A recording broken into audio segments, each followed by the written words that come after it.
Hi everybody, it's Marie here from Poetry Paper Crafts, and I'm here on the Spiegelmom Scraps channel today with my first layout as part of the design team.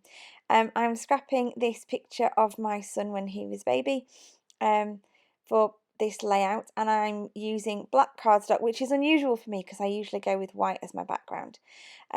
So what you've seen me do is cut the photograph into a circle, and then I've drawn a smaller circle on the page, used a hexagon punch just out of a piece of scrap paper to put 6 points equally spaced around the circle, and then I've used a small plate to draw kind of arcs from those points coming out because I want this kind of starburst design. Now this is an idea I spotted on Pinterest, and I thought I would adapt it for using today and get lots of opportunity for lots of sequins.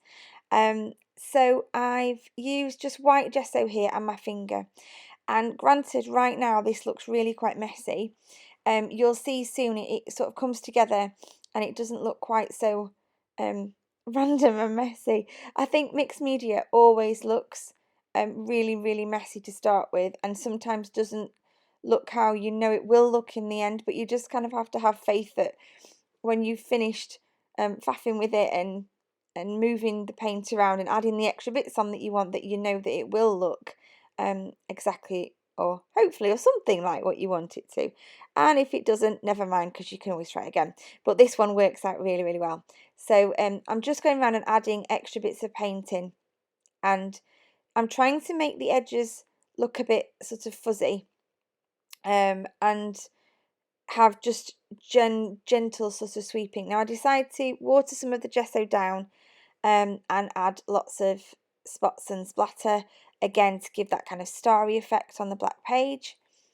And then I'm going to take these Distress Oxides. So I've got 3 colours of Distress Oxides that match with the 3 packets of sequins that I've decided to use on this layout. So the 3 packets of sequins I'm using are Green Galore, Bludgrin, and the Purple Passion. So I've got 3 colours of Distress Oxide. I think I've got Evergreen Bough, Peacock Feathers, I think, and I've got Dusty Concord as my purple.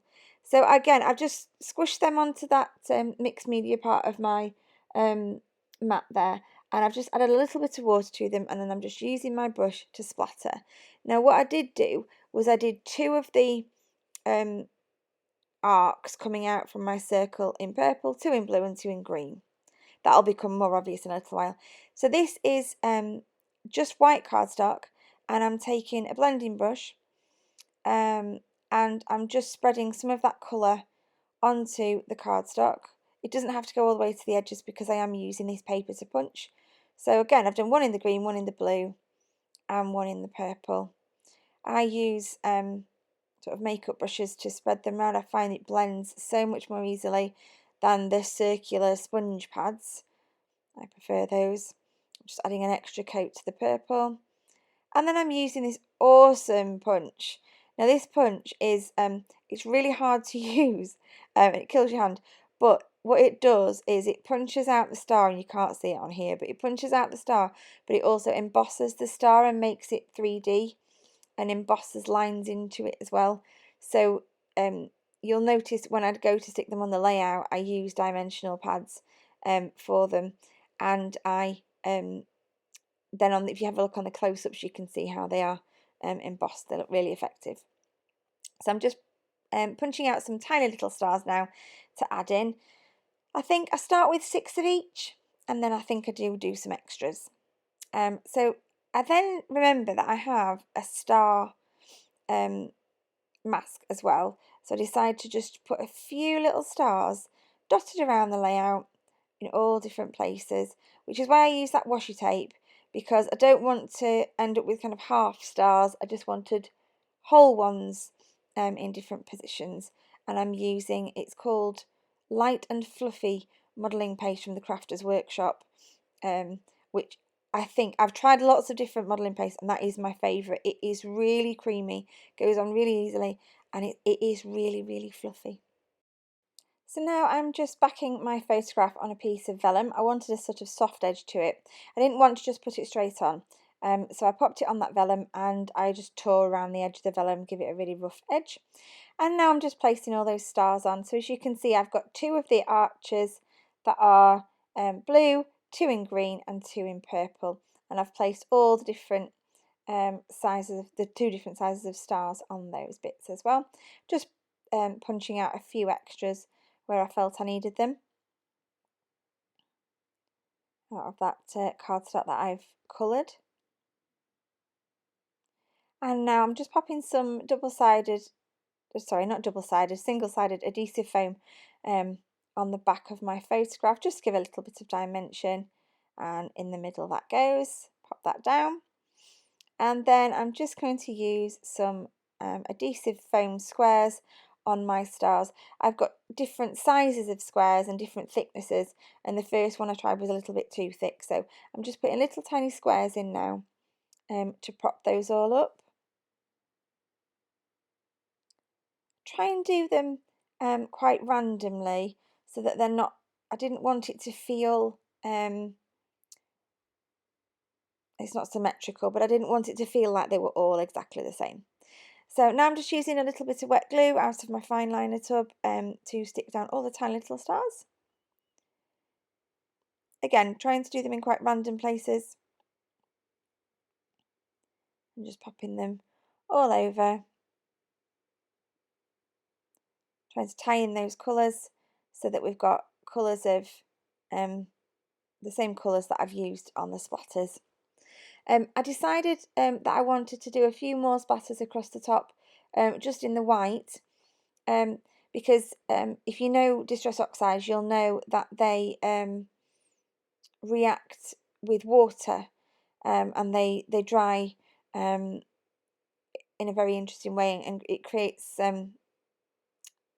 lovely patterns, really lovely water effects. So by having that watered down gesso, I knew that would work.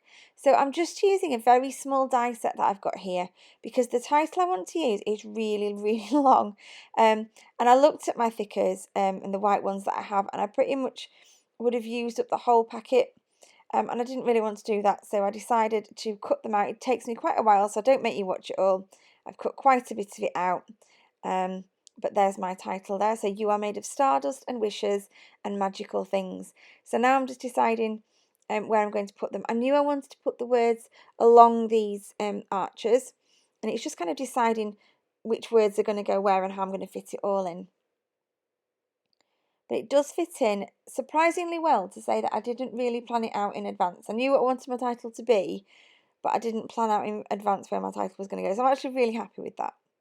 So they're not stuck down, but I don't make you watch me stick them all down because it does take me quite a while. But what I do is I put the glue on the back of my hand, and I make kind of a patch of glue, and you should use the tweezers to dab the letters into the glue and then stick them down on the page, rather than putting glue onto the back of the letters, because the glue will inevitably kind of squish out to the sides, and you then end up with a huge great mess of glue that kind of sticks out and goes everywhere.